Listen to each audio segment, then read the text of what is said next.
Allez, place à l'invité culture ce matin. Damien, vous recevez Franck Leboeuf.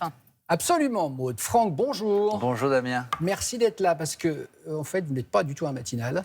Alors pas du Mais tout. pour Télématin, vous avez dit je mets le réveil. Ah oui, oui, oui. Et que pour vous. Hein. Ah, c'est gentil. Votre actualité, Franck, et on a besoin de vous, les artistes, en ce moment, pour se changer les idées. C'est une comédie, ça s'appelle Hernie fiscale, jeu de mots. C'est à la Comédie Saint-Martin à Paris. C'est la nouvelle pièce d'Adil Vardar. On en parle dans quelques secondes. On va voir des images, bien sûr, Franck. Mais je voulais commencer par un petit message surprise. Vous me confirmez, Franck, un comédien, ça aime les bravos, ça aime qu'on l'aime. Oui, il y a un peu de flatterie, et puis un grand ego. Ouais, alors regardez, voici un joli message d'amour de quelqu'un que vous connaissez très bien, Franck. Coucou papa, donc voilà, je voulais faire une petite vidéo pour te dire à quel point je suis fière de toi, de tout ce que tu entreprends, de tout ce que tu fais, de la personne que tu es et que tu es devenue. Je t'aime de tout mon cœur et il faut absolument qu'on se voit bientôt parce que là ça fait bien trop longtemps. Bisous. C'est mignon. C'est mignon, hein? C'est quoi? C'est voulu me faire pleurer ou quoi? Ouais. Oh, c'est bien. Bah, ça n'arrivera pas parce que le matin, j'y arrive pas. Non, bon, joli petit message de Jade. Ouais, c'est mignon. Merci bien ma sûr. Jadounette. Votre actu, donc, Franck, c'est Hernie fiscale, donc au théâtre, je le disais, de la Comédie Saint-Martin. Ça a commencé il y a très peu de temps. Hein. Ça a commencé il y a 2 semaines. Ouais, donc c'est tout récent. Ouais. En un mot, on va voir des extraits. Vous campez un magouilleur quand même. C'est quelqu'un qui essaye de berner le fisc, qui va être contrôlé.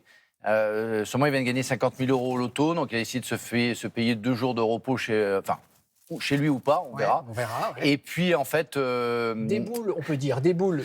En fait, il y a son pote qui lui a préparé une surprise, mais au bureau, il lui dit faire venir à l'appartement, et quand ça sonne, lui, il croit que c'est la surprise, sauf que c'est la contrôleuse du fisc. Et la surprise, pour lui, c'est une escort girl. Voilà. Et évidemment, on est au théâtre, donc ce qui fonctionne du feu de Dieu, ce sont les quiproquos. Voici quelques extraits, regardez. Salut Arnaud, ça va? Ouais. Non, attends, tu me diras plus tard. Faut que tu dises un truc. T'es assis, non? T'es assis. Assieds-toi. Je viens de gagner 50 000 € au loto. Si, je te jure. Je crois que ce monsieur s'est offert les services d'une dame de compagnie rémunérée. Oui, et il pense que je suis cette dame. T'as un Mac? Non, j'ai un PC.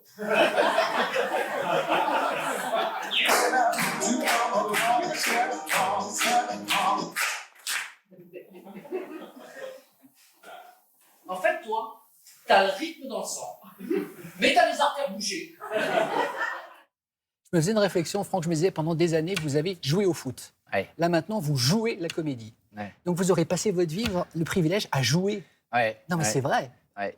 Je sais pas si c'est un privilège, on le cherche un petit peu, mais c'est vrai que j'ai eu la chance de pouvoir faire les choses que j'aimais. Ça a toujours été passionnel et je voulais faire du théâtre quand j'étais petit. Et puis j'ai fait du foot, puis c'est venu naturellement. J'ai gardé en tête le fait de jouer la comédie au théâtre peut-être un jour. Et puis voilà, ça se fait. Mais voilà, je fais des choses sérieuses dans la vie aussi. Non, mais si on est sérieux 10 secondes, je pense qu'il n'y a rien de plus sérieux que jouer la comédie. C'est une vraie technique. Il y a un rythme à garder. Ah oui, non, surtout dans la formule à Adil Vardar, qui est une formule à succès, parce que vous savez qu'il y a une autre pièce, tout va bien se passer, il y en a une autre, Star d'un soir, et il cartonne partout, et c'est vrai qu'il y a une vraie technique, il ne faut pas polluer quand quelqu'un parle, quand il y a les rires, on ne bouge pas pour ne pas gêner le spectateur. On ne bouge pas pendant les rires. Ouais, parce que le spectateur doit pleinement rire et pas être distrait par quelque chose, donc c'est une vraie technique. Donc nous, on n'est pas là pour rigoler, mais on fait, j'espère qu'on fait beaucoup rire. Oui, ça rit beaucoup, j'y étais, et je vous le confirme. Alors, vous l'avez dit, cette passion du théâtre remonte à l'enfance, bien avant le foot. Alors, je vais vous montrer, Franck, une émission, un extrait d'une émission. Nous sommes en 1980. Vous avez 12 ans, si j'ai bien calculé, en 80. Oui, c'est ça? Oui. Vous me direz si cette émission vous rappelle des souvenirs. Ça s'appelle Au théâtre ce soir. Regardez. Décidément, vous me plaisez beaucoup, monsieur Pierre Roland. Il est con, quoi! Vous êtes con, quoi! Vous êtes un vieux con! Un vieux con! Un vieux con! C'est mon papa! C'est mon papa!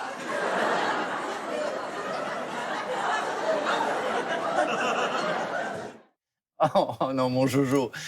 Mais lui, c'est ma star. Alors, qui Georges Belair, qui est le jeune garçon là que l'on voit, qui bien sûr tombe bien dans le panneau. Moi, c'était ma star. Je lui ai dit, tu es mon Platini des planches. Et j'ai joué avec lui dans L'arnaqueur. L'art n'a pas de cœur, ça voulait dire.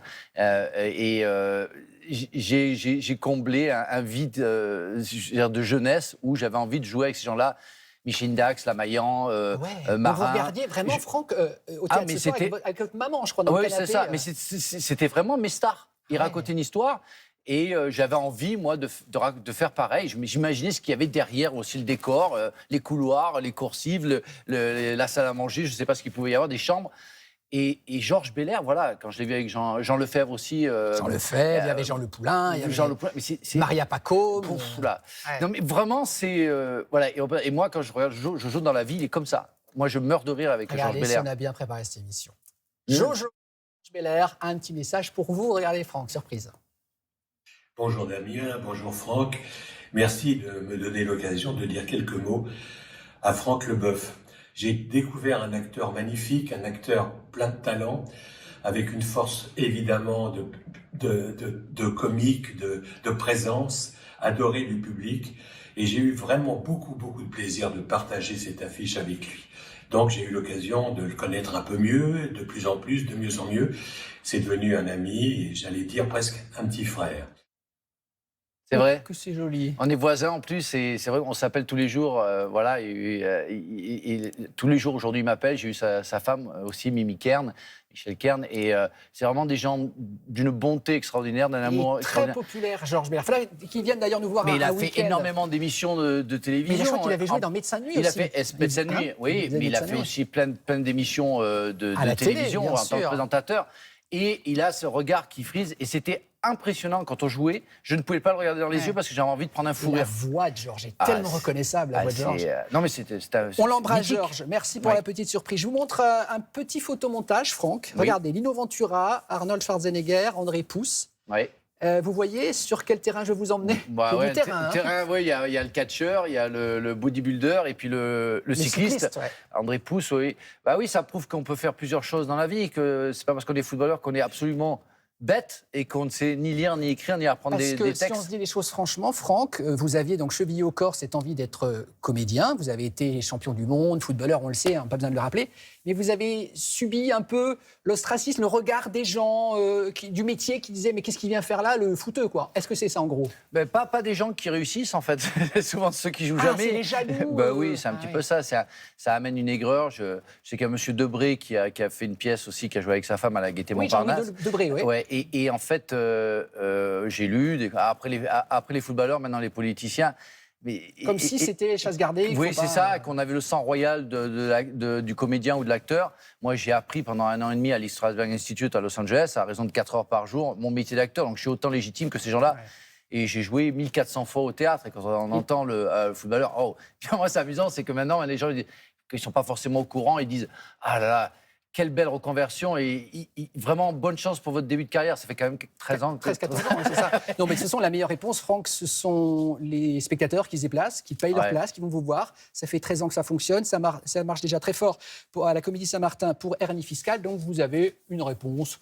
Pas besoin de se la poser. Non, mais on est heureux. Moi, je fais, comme vous le disiez, j'ai joué au foot, je joue à la comédie. C'est passionnel. Moi, je m'éclate. Je vais nommer Garance Giacchino, Marie-Laetitia Vardar et Jérôme Le Nôtre qui sont avec moi sur scène. Sur une pièce d'Ali Vardar, et puis en ce moment, on a envie de se marrer parce qu'on n'en peut plus l'actualité. Ah, venez nous voir. Ça devrait être remboursé par la Sécurité sociale. Oh non, il y a déjà un assez gros trou. La Sécu, on va la laisser tranquille. Ouais, c'est d'accord. Vous restez avec nous, monsieur Leboeuf? Avec grand plaisir, Petite pause et on revient pour la suite de Télématin. À tout de suite. Viens voir les comédiens, voir les musiciens.